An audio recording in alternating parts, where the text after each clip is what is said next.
going on, guys? Pat here, and in this episode of the Engine Swap series, we're getting started on disassembly.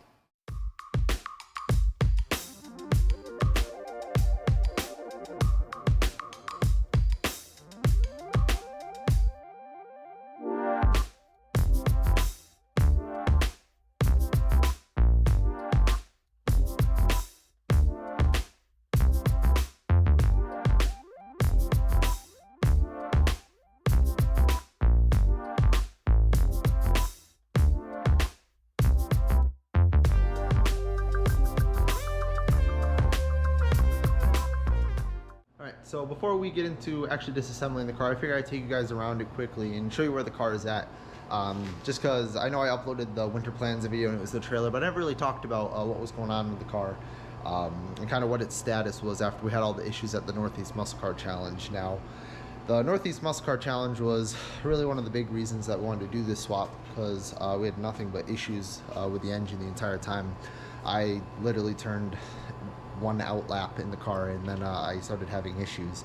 So when my dad was out for his first full session of the Northeast Muscle Car Challenge, the oil cap had fallen off somehow, and this thing lost like 2 or 3 quarts of oil. It lost a good amount where the pressures were down, and so it was all over the entire engine bay. So we're cleaning it up at the track, and they actually had found this literally untouched and unscathed off on the side of the track. So we got it back and put it back on, and we had cut up a microfiber cloth, which you can see under here, just to get that fit nice and tight to make sure that wouldn't happen again.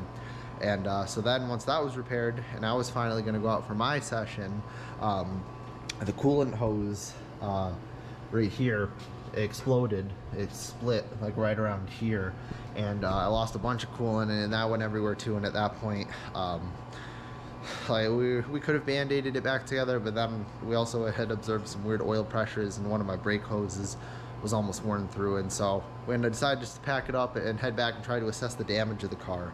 And ever since we got back from that, the car's been burning a ton of oil and having a bunch of weird oil pressure behavior. It's kind of all over the place. So we're going to be taking this out and just going through it before it goes to my dad's car. But I just wanted to update you guys. You can see I have a microfiber stuffed up there too. Now the heater core seems to be leaking up there, so that might be bad. So I'll probably replace that while we're in here. But engine wise, that's where the car is at. It was a pain getting this back in here out of the trailer because the battery was dead, so it wouldn't start. We had to push it, and I actually don't even have a power steering pump or belt in here. I actually sent the turn 1 pump off to the engine builder so that could get put on the Wagner Motorsports kit that we're using on the LS7.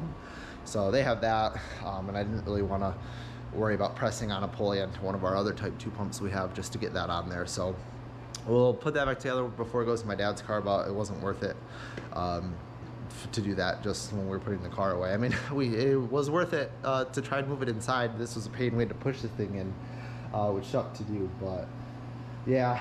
So I haven't run it since October of last year, which is when we put it in the trailer, just because it was having some weird behaviors. But interior wise, nothing really too crazy going on here. I'll probably have to pull the carpet up to disconnect the shifter or unbolt it. I think that's really it on the interior as far as dropping the trans out. So just wanted to give you guys the quick update on the car, kind of where we're at and what we're working with. So now I'm going to either cut to the nose off the car, or I'll put in a little time lapse of us taking it off.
quick little update. You guys saw in the time lapse, my dad came out and helped me rip the front end off, so big thanks to him. It's definitely a two-person job, especially once you do stuff like the hood and the bumpers. And the fenders you can do by yourself. I remember I hung them last winter by myself, but it's way easier to have a second set of hands. So if you guys are doing anything like that, I highly recommend having a friend or family member come help. But since the time lapse, I've just been taking off little pieces. I got this wheel well off, some odds and ends, started cleaning up some of the wiring just to get it up and out of the way. This wheel well, I originally had fully unbolted, but I think I'm actually going to leave it on for now because it holds our harness that runs up and over, up off the wheel. So that way if we need to move the car around or reposition it at all, at least before we like rip everything out, I have that flexibility. So I think that's really all I'm going to do for tonight. I didn't even plan on working on the car today. I just planned on putting it in here, but once I saw it in here, I just want to start ripping it apart. It's definitely cool to see it back in here. It's kind of been in the back of my mind just because it's been sitting in the trailer. I remember I was all excited about doing the engine swap in September when I put the order in for the build, but it's just kind of been in the background. And now that we're currently here in January, and you know, potentially I'm less than a week away from picking the engine up, I'm really excited. So it's kind of hitting me now. I'm really excited to get this thing all apart and you know, get this thing upgraded. So I think that's all I'm going to do for today. I'm going to clean up some tools and head inside and warm up. It's like 0 degrees here in Connecticut. And even though we have a pellet stove and electric heater, it's not doing too much. So I'm going to take care of this stuff, and then in the next clip will probably be whatever day I'm back out here working, making some more progress. So I'll see you guys then. So just wanted to check in with you guys. This clip is taking place about a week after the last one. I haven't touched the car since last Sunday, which was the last clip you guys saw, where the car got the hood, fenders, and front bumper and stuff taken off. I've been working a little more on the car today. Didn't really film anything, just wanted to keep my head down and work on it. So you can see, obviously, I got a little more stripped off. I got the core support out, which is sitting over here, hiding under my dad's car. I fully stripped everything down, just because A, it's going to get blasted and powder coated, so I don't want to have anything on it, and B, it's going to be on and off the car a couple times as we're cutting it up to relocate like the overflow tank, put the dry sump tank in and stuff like that if it's going to go there. So I don't want to risk like cracking apart the grills. I've already broken both of the brand new reproduction grills, so I don't want to break them anymore. They're not cheap to replace. But yeah, aside from that, nothing too crazy. Got the fans and all that stuff out, the radiator. Wasn't too messy. I spilled a little bit here as I was jacking the car up, but this is definitely the cleanest that I've ever pulled a car apart. You can see now the car is up in the air. I got it on 4 stands, and I also have my ramps under the rear tires just in case I want to manipulate the rear diff height, because the drive shaft's pretty tight on this car against the frame bracing kit.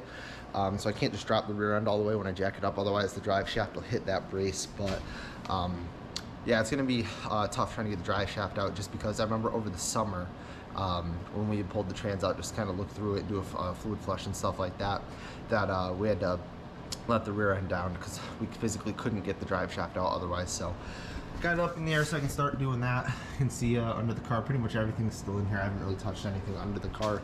I disconnected the starter wire and stuff on the front of the engine, but what's next is just going to be pulling the drive shaft and trans out. I might have enough room to pull the trans attached to the engine, but I'm not a huge fan of doing that. I don't want to risk hitting the trans to another firewall. I believe I said that in a previous video, but so what our current plan is to do what I usually do, which is we're going to pull the trans, leave the engine in, and then we're going to pull the engine with just the bell housing on it. Even with just the bell housing on it, it gets really tight up in here with the bell housing against that transition where the trans tunnel meets the firewall. And after we spend a lot of time painting it, I really don't want to risk hitting it. But yeah, so I'm going to get going on that. I'll either put in a little time lapse, or I'll just check in with you guys once we got the trans out and we're ready to yank the engine out of this thing. Well, the engine and trans are finally out. It was a bit of a fight. The bolts on the top of the T56 where it bolts to the bell housing, we couldn't really get good access to, and when we could get on them, I don't know if it's from the heat cycles or what it was, but they were very tight. It was hard to get them out. So what we ended up having to do was take off the transmission cross member, and then we just dropped down the whole rear of the assembly. Now when you do that, you have to be careful not to drop it too much because it'll pivot back on the motor mount. So what I did was I put a ratchet strap across the frame, so I did part of it here, part of it there, and then I ran it through the front of the lift plate just so I could control that pitch, and that worked out really well. I did that, and we also had a jack on the back of the trans, so I was able to drop it down a little bit. We were able to break all the bolts loose, take the trans out, and then I just ratchet strapped the engine back up so it would sit flat. Because on my setup, at least, when the engine pivots back, when you take the trans out or take the cross member out, the valve cover will hit here, and if you don't do something to stop it, it'll actually just go into that and break it, and then also the distributor will hit the firewall back here, and I don't want to risk breaking the distributor cap or scratching the firewall. So did that, it worked well. Another thing I did different this time around pulling it off was I actually took the bell housing off the engine while it was in the car. Last time we pulled the engine out, I left it on. Now the reason I did that differently this time was because I was pulling the engine by myself. And same fear, the bell housing sticks in pretty deep into the tunnel here, and the baffled pan sticks out further, so it's much closer to the K member. So instead of kind of pulling the engine forward and up like you could do with a stock pan, you have to pull this much more straight up, and then once it's clear, pull it forward. So I knew it was going to be super tight in the back having to do that because it was last time when I pulled the engine over the summer, and only having one person, I didn't really have a good method to control the back of the engine and also lift. So took that off and just left the clutch and flywheel on, and it worked out great. I had a ton of clearance there. I was able to lift it straight up and then pull it out without any issues. So that's really all of the big disassembly on the car. You can see you got the trans over there on the floor, bell housing, motor plate, clutch and everything, the exhaust and headers, engines over here. There's still a lot of stuff on the firewall here, but really a lot of this is going to stay, and then once everything's mocked up and I have a better idea of exactly how everything's going to be done, then I'll swap stuff out or take it out, stuff like that. Like I have the fuel lines here that I'm going to leave until I know how they're going to route around like the headers and dry sup lines. I have the EFI wiring over here. I'm going to leave this in until I have the new EFI system, which is the Terminator X Max, and that's because I know some of the wiring will carry over, not all of it. Most of it's going to get replaced, but I don't want to take stuff out just to put it back in. It's kind of a waste of time, and I don't want to, you know, cut wires or manipulate them or anything if I don't have to touch them. So once I have that, I know exactly what's going to change. I'm going to do that. This stuff's all staying the same for now. I'm not going to touch the brake system or steering or anything. Maybe later on, and then obviously this is all the harness for the front, so nothing's really getting taken out there. But yeah, this is about as far as we're going to strip the car down. Next is going to be mocking stuff up, really finalizing details of how I want to do this swap. Like I said in the intro, I don't really want to just quickly throw this in. I really want to take my time and think this through and really optimize all the performance I'm getting out of the swap, because yes, I'm going to get, you know, 200 to 300 more horsepower out of this, and yes, I'm going to lose probably 200 pounds off the car. But I still want to, you know, really think things through, how to optimize cooling. How can I get this to a 50-50 weight distribution, which I'll talk more about in the next video, because this isn't too far off. But if I can manipulate things like setting the engine back or maybe putting the dry sump tank in the back of the car, stuff like that, then I'm going to do that. I really want to, you know, get all of the performance I can out of doing this. I'm putting a lot of time, effort, and money into doing this swap, so I want to make the most of it and not have any regrets. I don't want to, you know, put this together and be like, oh, well, I wish I did this differently. I just want to, you know, take the time to think it through and just do it right the first time. So that's really going to do it for this video. The next one's going to be mocking stuff up. I don't have the engine yet, which I said in the intro. This is actually the weekend before I'm going to be picking the engine up. It's the last weekend of January, and I'm hoping to pick the engine up the first week of February. So I don't think I'm going to be able to drop it straight in like I wanted to originally. And that's just because the clutch and throwout bearing that I want to use are currently on back order. So I'm debating whether I'm just going to get the bell housing here and use that, and just kind of bolt up the trans with an empty bell housing up to the engine to use that to mock stuff up and set everything, which I might do, because I mean, I don't really need the clutch and throwout bearing to mock stuff up. I just wanted to have all that so I could just fully assemble everything and potentially just kind of drop it in and leave it. But yeah, I'll get more into that in the next video. So kind of a bittersweet moment here. Obviously the Oldsmobeast engine is out for the last time. Have a lot of good and bad memories with this 455. This is the first modified engine that was ever in my Cutlass, and it was also the first modified engine I had ever any experience with. I remember, you know, in high school, putting this in on my senior skip day, you know, doing the big block swap and stuff.